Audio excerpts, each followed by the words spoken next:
Itu ditandai dengan suatu tanda diamond ya, seperti ini. Misalnya milestone, laporan, evaluasi disetujui, itu.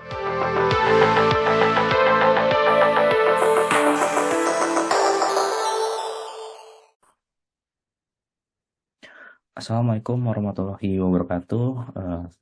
Salam sejahtera untuk kita semua. Apa kabar semuanya? Semoga kita selalu diberikan kesehatan selalu. Oke, kami dari kelompok 5 ingin menjelaskan dan mempresentasikan apa sih itu work breakdown structure. Nah, kami akan menjelaskan apa sih itu work breakdown structure. Sebelum kami menjelaskan, perkenalkan kami dari kelompok 5 terdiri dari anggota, yaitu saya sendiri, Budi T. Atmojo, ada Hafizah Litya Masa, ada Muhammad Fahman Yusuf, Vicky Frendika Manurung, dan Zulifan Abdillah Zain. Jadi, isi materi yang akan kami jelaskan salah satunya yaitu adalah pendahuluan dan konsep dasar WBS itu sendiri, ada metodologi dan teknik penyusunan WBS. Yang ketiga ada contoh pengalaman WBS dalam proyeknya. Yang keempat, peran dan integrasi WBS dalam manajemen proyek. Oke, saya akan menjelaskan apa sih pengertian dan tujuan WBS. WBS atau juga disebut dengan work breakdown structure adalah sebuah alat manajemen proyek yang digunakan untuk memecah proyek menjadi bagian-bagian yang lebih kecil dan lebih dapat dikelola. Nah, tujuannya apa aja sih? Nah, tujuannya yaitu adalah satu, mengelola kompleksitas proyek. Yang kedua, perencanaan yang lebih baik. Yang ketiga, pembagian tugas. Yang keempat, pengendalian proyek. Yang kelima, identifikasi risiko. Yang keenam, komunikasi yang efektif. Dan terakhir, tujuannya adalah estimasi biaya dan waktu. Jadi, WBS ini ada beberapa manfaat yang cukup sangat membantu. Jadi WBS ini dalam manajemen proyek memiliki berbagai manfaat yang signifikan. Berikut adalah beberapa manfaat utamanya. Yang pertama itu adalah meningkatkan pengorganisasian dan perencanaan. Dan kedua, pengelolaan proyek yang lebih efektif. Yang ketiga, alokasi yang sumber daya yang lebih tepat. Peningkatan pengendalian proyeknya juga. Yang kelima, komunikasi yang lebih baik. Yang keenam, estimasi biaya dan waktu yang lebih akurat. Dan yang ketujuh, peningkatan akuntabilitas. Dan yang terakhir adalah dokumentasi yang lebih baik. Oke, jadi WBS ini ada beberapa komponen utama yang penting ya. Komponen utama dari WBS itu sendiri ataupun disebut dengan work breakdown structure, yaitu elemen-elemen hierarkis yang membentuk struktur proyek dari level tertinggi hingga level terendah. Jadi, WBS atau Work Breakdown Structure diartikan sebagai daftar kegiatan atau target dari ruang lingkup suatu proyek yang secara terorganisasi dibuat dengan project management tools, contohnya seperti Libre dan Trello. Nah, WBS ini dapat dibuat dengan dua pendekatan, yaitu berdasarkan tujuan dan lini masa penyelenggaraan proyek itu sendiri. Jadi secara definisi, metode WBS ini secara umum berbentuk tingkatan dan pelompokan pekerjaan secara variatif. Jadi WBS ini bekerja dengan elemen-elemen atau detail tujuan dari tiap tingkat dari rendah ke tinggi. Adanya tingkatan detail ini dapat memudahkan proyek manajemen proyek untuk mengembangkan jadwal, pikiran biaya, alokasi, sumber daya, dan penilaian risiko. Nah, salah satu komponen utamanya itu adalah deskripsi tugas. Nah, deskripsi tugas ini adalah salah satu komponen penting yang terdapat di dalam WBS adalah membuat deskripsi akan memudahkan proyek manajer dalam membagikan tugas kepada timnya. Selain itu, deskripsi tugas juga akan memberikan gambaran kepada tim mengenai tugasnya dan estimasi waktu yang dibutuhkan. Nah, yang kedua, dalam sebuah proyek biasanya ada sebuah status. Jadi nantinya dalam satu tugas dibuatkan status baru mulai, sedang dikerjakan atau sudah selesai. Hal tersebut otomatis akan memudahkan semua tim dalam menyelesaikan tugasnya. Sebagai contoh, tim B baru bisa menyelesaikan tugas jika tugas dari tim A sudah selesai. Nah, adanya status tugas ini akan membantu tim B untuk terus melakukan tracking tugas yang sedang dikerjakan oleh tim A. Nah, yang ketiga adalah biaya. Biaya adalah komponen penting yang harus dimasukkan dalam WBS untuk menghemat pengeluaran. Dalam setiap tugas, pastikan membuat anggaran pengeluaran yang jelas. Dari situ, nanti kita dapat melacak berapa anggaran biaya dalam menyelesaikan satu proyek. Jadi, juga bisa menjadi bahan evaluasi ke depannya. Yang keempat adalah project deliverables. Nah, komponen ini harus dicantumkan di dalam WBS karena ini mengacu pada hasil yang ingin diraih oleh perusahaan dari proyek dan setiap pekerjaan yang mereka laksanakan. Tujuan dari disertakannya project deliverables ini sebenarnya cukup simpel, yakni sebagai parameter keberhasilan sebuah proyek. Nah, yang terakhir adalah paket kerja. Elemen terakhir ini menjadi sebuah paket kerja yang mencakup dari level terendah dari WBS yang merupakan sekelompok tugas kecil yang ditugaskan ke anggota tim atau departemen. Jadi si project manager dapat memperkirakan biaya dan durasi paket pekerjaan sebagai pedoman kepada seluruh karyawan dalam proyeknya. Seperti itu. Baiklah, saya Hafizah Lydia Marsa akan menjelaskan mengenai metodologi dan teknik penyusunan dari Work Breakdown Structure. Pertama-tama yaitu harus menentukan langkah-langkah dalam penyusunan WBS ini. Yang pertama, identifikasi tujuan proyek. Tentukan tujuan utama proyek, identifikasi semua hasil yang diharapkan, batasi proyek dengan jelas untuk menghindari kerancuan. Yang kedua, identifikasi komponen utama proyek. Misalnya perencanaan, desain, pengembangan, pengujian, peluncuran, sehingga setiap komponen ini dapat menjadi cabang utama pada level pertama WBS. Yang ketiga, decomposition. Bagi setiap komponen utama menjadi subkomponen yang lebih kecil, lalu lanjutkan proses ini sehingga mencapai tingkat detail yang diinginkan atau yang diperlukan. Yang keempat, review dan validasi WBS. Pastikan semua pekerjaan yang diperlukan untuk mencapai tujuan proyek telah tercakup dalam WBS. Lalu periksa apakah ada pekerjaan yang tumpang tindih atau yang terlewatkan. Yang kelima, dokumentasi dan finalisasi. Mendokumentasikan WBS dalam format yang dapat diakses oleh seluruh tim proyek, lalu mengkomunikasikan WBS kepada seluruh anggota tim dan pemangku kepentingan. Pastikan WBS lengkap, logis, dan mudah dipahami. Selanjutnya, teknik dekomposisi, yaitu terbagi dua. Yang pertama, top-down.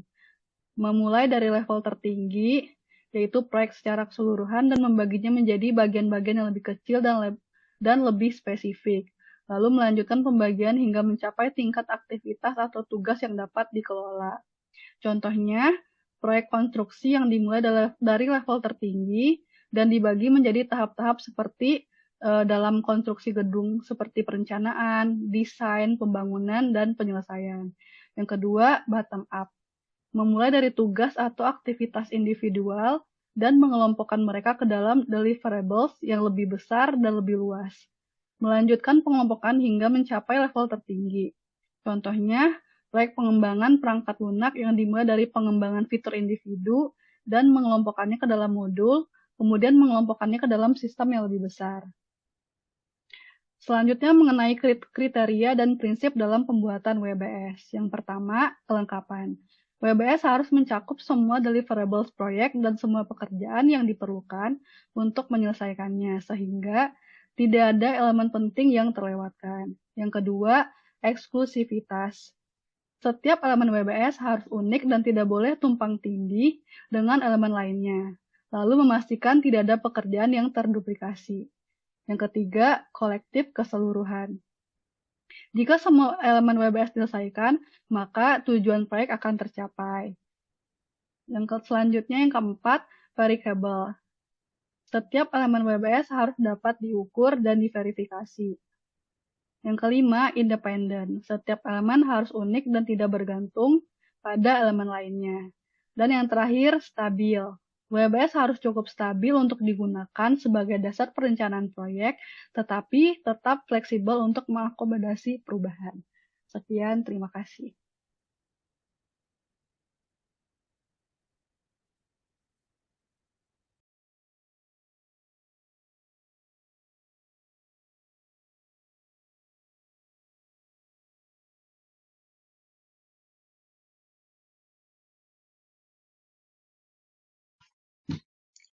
Oke, yang berikutnya kita akan membahas contoh penerapan work breakdown structure dalam sebuah proyek. Nah, misalnya kita ingin melakukan pengembangan sistem aplikasi absensi berbasis mobile. Nah, di dalam setiap pengembangan itu harus dilakukan beberapa tahap-tahap pengembangan lagi. Misalnya di sini ada tahap inisiasi, planning, system design and development, integration system, dan design. Nah, setiap tahap itu dalam WBS itu setiap tahap harus dibagi menjadi beberapa subtahap lagi supaya kelihatan di dalam setiap tahap itu ada kegiatan apa saja. Misalnya di tahap yang pertama itu ada inisiasi. Di inisiasi ini ada pendefinisian project, analisis kelayakan, pembentukan tim project. Nah, di beberapa subtahap ini bisa jadi dilakukan breakdown lagi. Misalnya di definisi project ini ada kegiatan untuk pendefinisian tujuan dari pengembangan sistem ini, inisiasi ruang lingkup atau scope, dan penetapan stakeholder yang akan berperan di pengembangan sistem ini. Setelah definisi project ini selesai, maka masuk ke tahap berikutnya yaitu analisis kelayakan. Nah, di analisis kelayakan ini ada kegiatan apa saja, itu akan di breakdown lagi. Misalnya ada studi kelayakan teknis, yang berikutnya itu ada pembentukan tim project. Nah, di sini ada kegiatan apa saja, misalnya ada penetapan anggota-anggota tim yang akan mengerjakan sistem ini, ada penetapan project manager mungkin. Nah, setelah tahap inisiasi ini selesai, masuklah dia ke tahap planning. Nah, di tahap planning ini ada beberapa subtahap lagi. Yang pertama itu ada rencana project, rencana kualitas, rencana komunikasi. Setelah tahap planning ini selesai, masuklah dia ke tahap yang berikutnya yaitu sistem design and development. Nah, pada sistem design and development ini dibagi menjadi 3 subtahap lagi.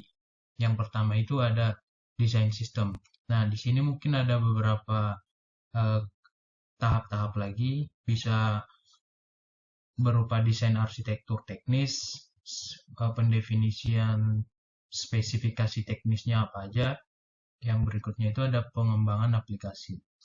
Nah, setelah tahap pengembangan aplikasi selesai, masuklah dia ke tahap integrasi dan uji coba. Setelah tahap 3 ini selesai, barulah dia masuk ke tahap yang keempat yaitu integration system design. Nah, di integration system design ini dibagi lagi menjadi 3 tahap lagi. Nah, ada analisis kebutuhan integrasi. Nah, di sini mungkin akan dilakukan beberapa kegiatan lagi. Yang pertama itu identifikasi sistem atau aplikasi-aplikasi yang perlu diintegrasikan, serta pendefinisian kebutuhan integrasi. Yang berikutnya itu ada desain arsitektur integrasi. Nah, di sini mungkin akan dilakukan desain arsitektur sistem integrasinya.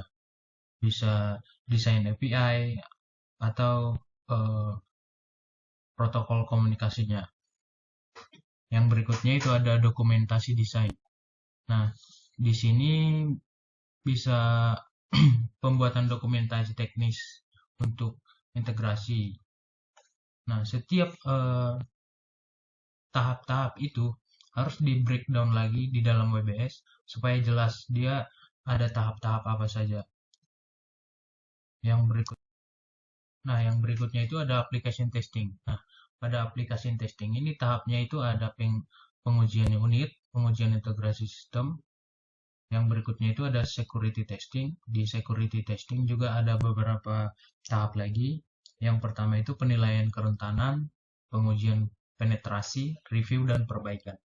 Setelah security testingnya selesai, kita masuk lagi ke penetration testing. Di sini juga dibagi menjadi 3 tahap, yaitu yang pertama persiapan pengujian penetrasi, pelaksanaan pengujian penetrasi, serta tindakan dan perbaikan.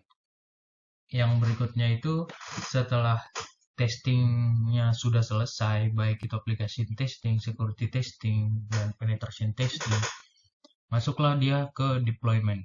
Nah, di deployment ini ada 3 tahap lagi. Yang pertama itu persiapan lingkungan produksi, peluncuran aplikasi, dokumentasi, dan pelatihan. Yang berikutnya itu ada risk management. Nah, di sini ada 3 tahap. Yang pertama itu identifikasi risiko. Yang berikutnya rencana mitigasi risiko dan monitor dan review risiko. Nah, mungkin itu saja contoh penerapan work breakdown structure. Terima kasih. Selamat siang, saya Zulifan akan menjelaskan tentang peran dan integrasi WBS dalam manajemen proyek. Hubungan WBS dengan rencana proyek lainnya, work breakdown structure adalah dasar dari perencanaan proyek karena membantu mengidentifikasi semua elemen kerja yang diperlukan. WBS mempengaruhi jadwal proyek dengan mendefinisikan tugas-tugas yang harus diselesaikan dan urutannya. Hal ini juga berdampak pada anggaran, karena setiap elemen WBS membutuhkan estimasi biaya. Selain itu, WBS juga terkait dengan perencanaan sumber daya, karena membantu menentukan jumlah dan jenis sumber daya yang diperlukan untuk menyelesaikan setiap tugas. Penggunaan WBS untuk monitoring dan kontrol proyek. WBS berperan penting dalam monitoring dan kontrol proyek dengan memberikan struktur yang jelas untuk melacak kemajuan. Dengan memecah proyek menjadi tugas-tugas yang lebih kecil dan dapat dikelola, tim dapat memantau kemajuan setiap elemen dan mengidentifikasi penyimpangan dari rencana. WBS juga memfasilitasi pelaporan status, identifikasi risiko, dan pengambilan keputusan korektif saat diperlukan. Best practice dan tips untuk memastikan WBS efektif dan efisien. Agar WBS efektif, pastikan struktur WBS mencakup semua aspek pekerjaan yang diperlukan tanpa menjadi terlalu detail, yang bisa mengakibatkan kompleksitas yang tidak perlu. Setiap elemen dalam WBS harus memiliki definisi yang jelas dan terukur, serta memiliki tanggung jawab yang ditetapkan dan melibatkan tim proyek dalam pengembangan WBS juga penting untuk memastikan kelengkapan dan pemahaman yang sama.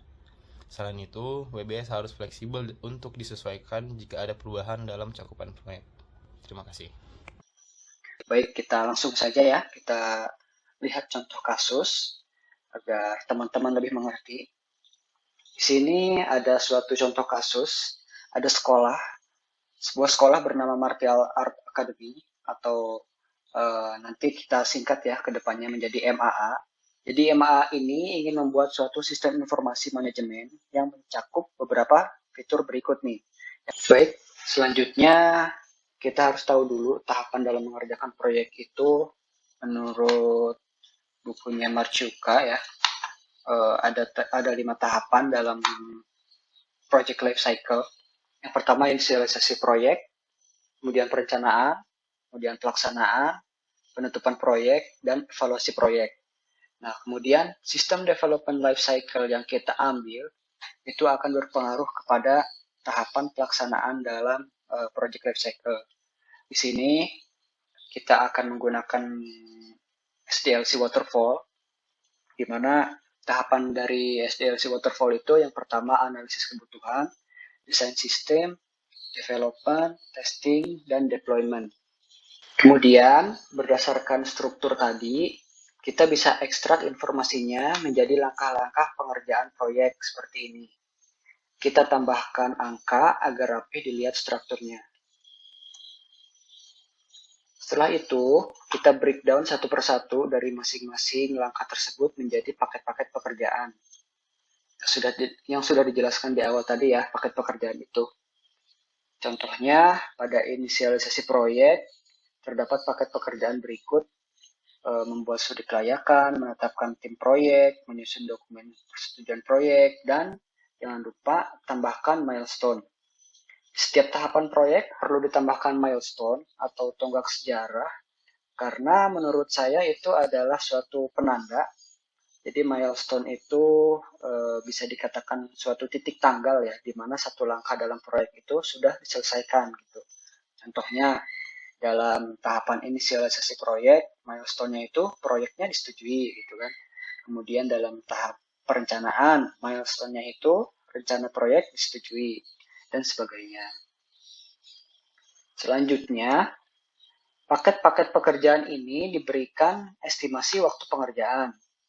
Pada langkah ini memang tidak mudah ya teman-teman, karena memang dibutuhkan pengetahuan dan pengalaman tentang berapa lama suatu paket pekerjaan bisa diselesaikan.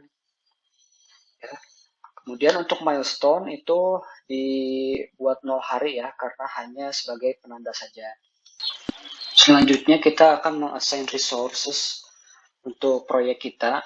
Jadi katakanlah kita mempunyai resources seperti berikut, dengan roles-nya seperti berikut, dan upah per bulan, serta upah per jamnya seperti ini ya.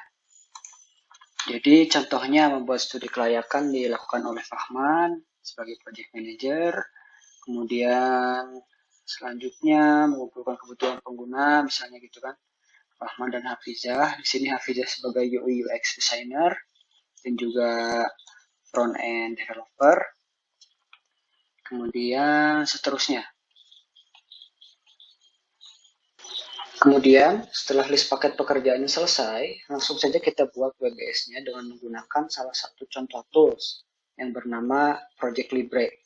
Di Project Libre ini gratis ya teman-teman. Ini bisa digunakan untuk belajar dan sangat powerful sekali. Pada Project Libre, WBS yang dibuat ini nanti akan langsung tergenerate Gantt chart-nya secara otomatis.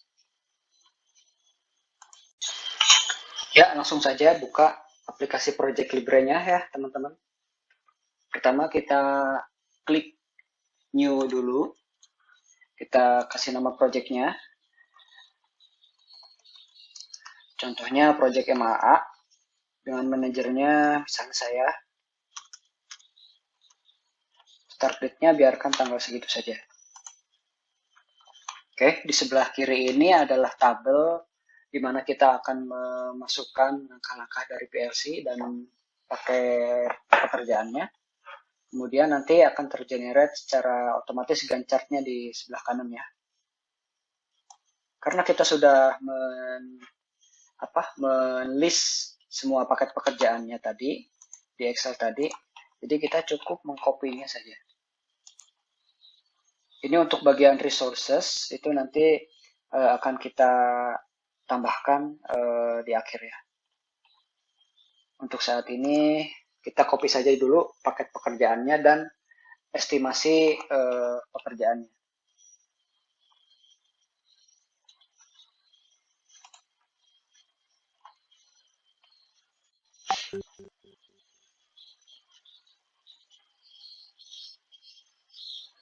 Ya, seperti demikian. Kemudian WBS ini kan suatu tools project dengan bentuk hierarki ya teman-teman. Jadi jika kita ingin merubah struktur dari hierarki tersebut, kita bisa menggunakan bagian task, langsung klik indent. Seperti itu. Biar cepat kita pencet shift dan blok daftar paket pekerjaannya. Nah, seperti ini.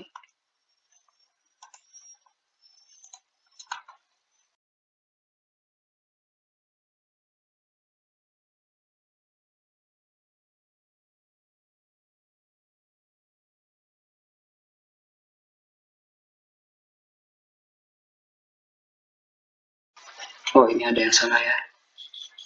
Ini harusnya ya gitu. satu tingkat dengan ini. Ya, selesai teman-teman. Untuk WBS-nya sudah selesai. Kita akan lanjutkan dengan menggunakan fitur link. Fitur link ini adalah suatu fungsi untuk memberitahu bahwa paket pekerjaan ini harus sudah bisa dimulai saat paket pekerjaan sebelumnya itu sudah selesai begitu. Kita coba lakukan. Kita blok link. Nah, bisa teman-teman lihat ya di sebelah kanan. Nanti gancarnya akan seperti ini. Link.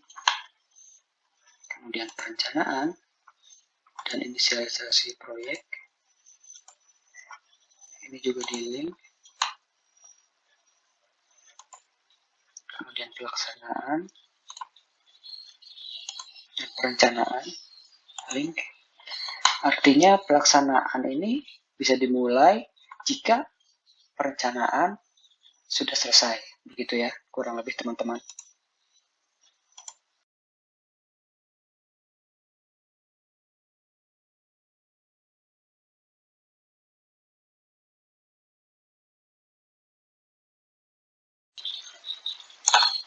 Nah, seperti itu ya teman-teman.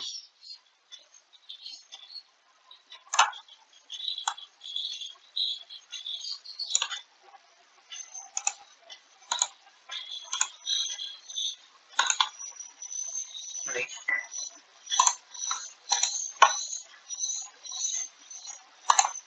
Link. Evaluasi proyek tidak akan dimulai jika penutupan proyek belum selesai. Maka ini harus di link. Dan penutupan proyek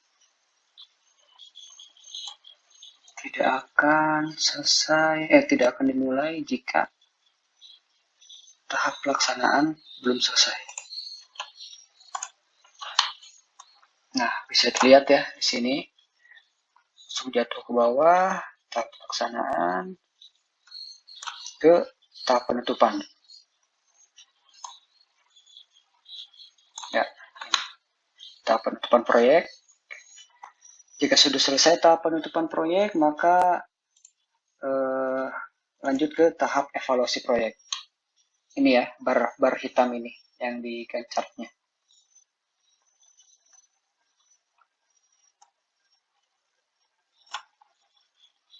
Untuk milestone, itu ditandai dengan suatu tanda diamond ya.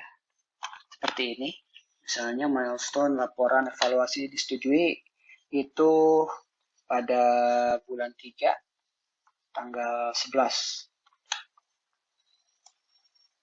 Misalnya lagi milestone proyek berhasil dan ditutup itu pada bulan 2 tanggal 14. Seperti itu ya teman-teman. Gancarnya sudah jadi.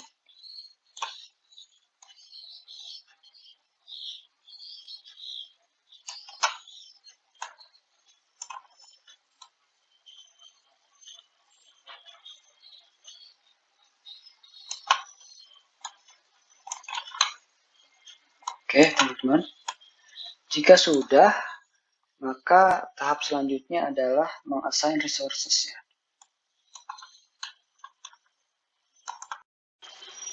Baik teman-teman, selanjutnya kita akan coba menassign resource dari masing-masing paket pekerjaannya.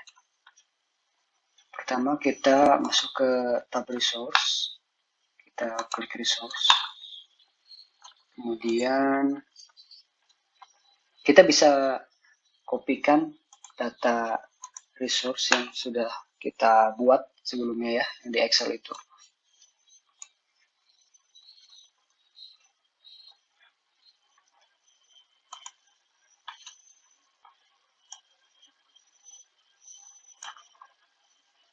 Kemudian kita bisa tentukan juga gajinya masing-masing.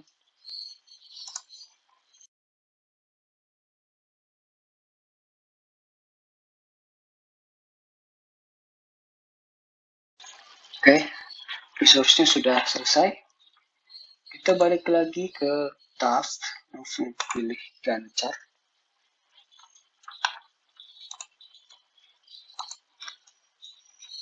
Setelah terdaftar di resource, kita bisa kopikan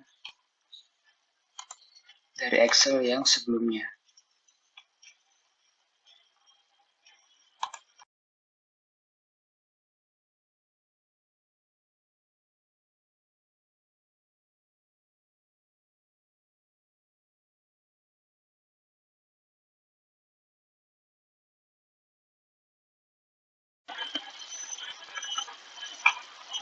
Oke, sudah selesai.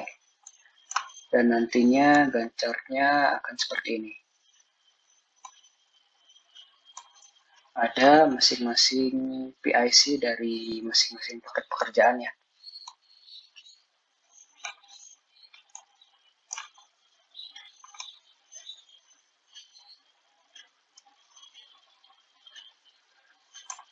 Dan yang paling, menurut saya fitur Project Libre yang paling bagus itu nanti bisa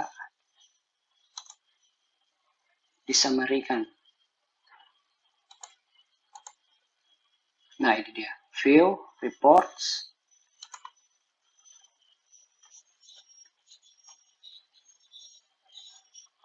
Nanti ada start date-nya, kemudian ada finish date-nya, kemudian duration-nya totalnya 123 hari, misalnya begitu kan. Kemudian ini total work-nya ada 1.400 jam dengan budgetnya sekitar 78 juta. Saya tahu ini mungkin angkanya kurang masuk akal ya bagi teman-teman yang sudah biasa mengerjakan proyek. Tapi ini kan hanya contoh begitu ya. Hanya contoh bahwa estimasi proyek itu cost-nya bisa diestimasikan dengan menggunakan Project Libre ini.